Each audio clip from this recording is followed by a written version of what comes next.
বিদ্যুতের দাম ১৭ থেকে ২১ ভাগ বাড়ানোর প্রস্তাব করেছে পিডিবি। প্রতিষ্ঠানটি বলছে, ডলারের দর বেড়ে যাওয়ায় বিদ্যুতের পাইকারি পর্যায়ে দাম বৃদ্ধি ছাড়া উপায় নেই।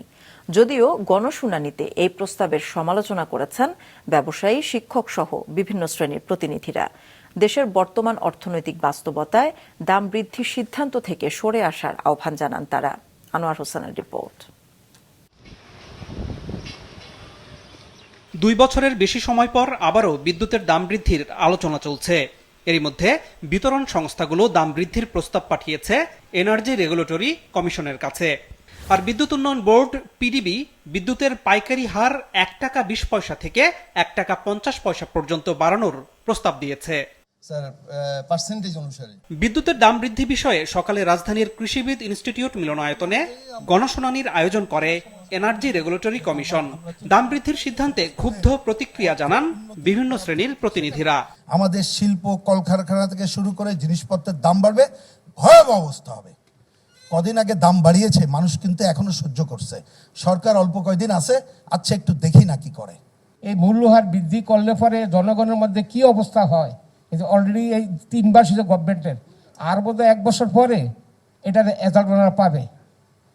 এক দল পালিয়ে গেছে বাইরে, আবার এরা আসবে, আবার আরেক দল পালিয়ে যাবে। মুনাফার হিসাব এখানে দেখা হয়েছে চূড়ান্ত ভাবে। এভাবে করলে লাভ হবে বেশি, এভাবে করলে ট্যারিফ বাড়বে, এভাবে করলে মুনাফা করবে, আর মানুষ মরে যাবে, ধ্বংস হয়ে যাবে, সেদিকে কোনো খেয়াল নেই। আমরা যে কম্পিটিটিভনেসটা হারাচ্ছি, এই যদি এই মূল্য আবার বৃদ্ধি করা হয়, তাহলে আন্তর্জাতিক বাজারে আমরা আমাদের যারা শিল্প খাতে আছি, বিশেষ করে বিকেএম এর যারা আমরা সদস্য আছি, আমরা কিন্তু এই কম্পিটিটিভনেসটা হারাবো। সামনের দিনে আরো বেশ কিছু ডেটা সেন্টার আসতেছে আমাদের এখানে, প্রচুর পরিমাণ কিন্তু এনার্জির একটা কনজিউমার একটা আছে। তার মানে আপনি যদি এখানে বিদ্যুতের মূল্য বাড়ান, তাহলে কিন্তু এই কস্টটা কিন্তু আপনার ক্ষেত্রেও পড়বে।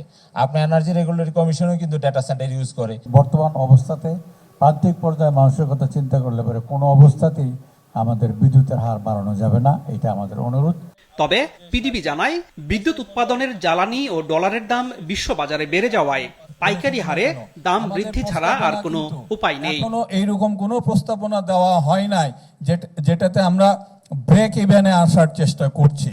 আমরা যে প্রস্তাবনা দিয়েছি তাতে দেখা যাচ্ছে যে আমাদের যে টোটাল ঘাটতির পরিমাণ, এই ঘাটতির পরিমাণের হয়তো 1/5 থেকে 1/4 মধ্যে একটা সমন্বয় করা যায় কিনা, বাকি কিন্তু অংশটা এখনো সরকারকে ভর্তুকি দিতে হবে। এবং যেটা কিন্তু আমরা যে ফিগারে দেখিয়েছি, আমরা বলেছি 65,000, আমাদের ওয়ার্কিং কমিটি বিআরসি তারা বলেছে 62,000, পার্থক্য এর মধ্যে খুব বেশি নয়। বিদ্যুৎ সঞ্চালন company power grid Bangladesh PLC তাদের সঞ্চালন কার্যক্রম সঠিকভাবে সম্পাদন করতে প্রতি ইউনিটে ৪৯ পয়সা বাড়ানোর প্রস্তাব করেছে। এই বিষয়েও গণশুনানি হয়েছে। আনোয়ার হোসেন, মাছরাঙা সংবাদ, ঢাকা।